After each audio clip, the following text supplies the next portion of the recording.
રોજ રોજ બાળકોને નાસ્તામાં શું આપવું આ પ્રશ્ન છે. તો આજે આપણે બનાવીશું બિસ્કિટ જેવા ખસ્તા એવા શક્કરપારા.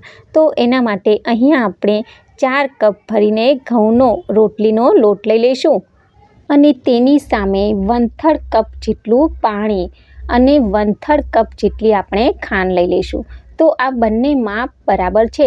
આને આપણે હવે એક વાસણમાં ઉમેરી દઈશું. તો આ રીતે ખાંડ અને પાણી બંને મિક્સ કરી અને આને આપણે એકદમ સારું એવું ગરમ થવા દઈશું. તો કોઈ ચાસણી નથી બનાવવાની. આ રીતે એકવાર પાણીને ઉકાળવાનું છે અને આને ઠંડુ કરવાનું છે.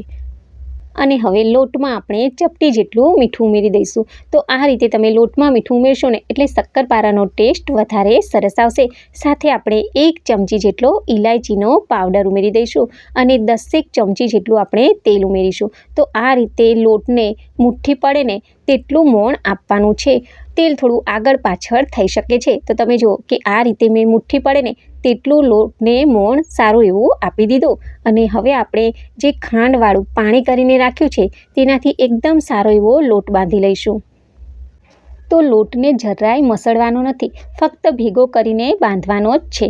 તો આ રીતે લોટ બંધાઈ જાય ને પછી આપણે એને ઢાંકીને થોડી વાર માટે રહેવા દઈશું.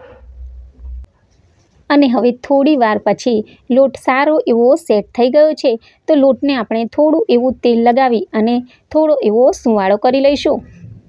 અને આ રીતે લોટ સુંવાળો થઈ જાય પછી આપણે મીડિયમ એવું લુવું લઈ અને આપણે પાટલી પર થોડું એવું તેલ લગાવી દઈશું અને આને આપણે વણી લઈશું. તો આ રીતે તે થોડું એવું વણાય પછી આપણે તેને આ રીતે ફોલ્ડ કરી દેવાનું. તો આ રીતે તમે 4 બાજુ ફોલ્ડ કરશો ને એટલે આ પડવાળા શક્કરપારા બનીને તૈયાર થશે.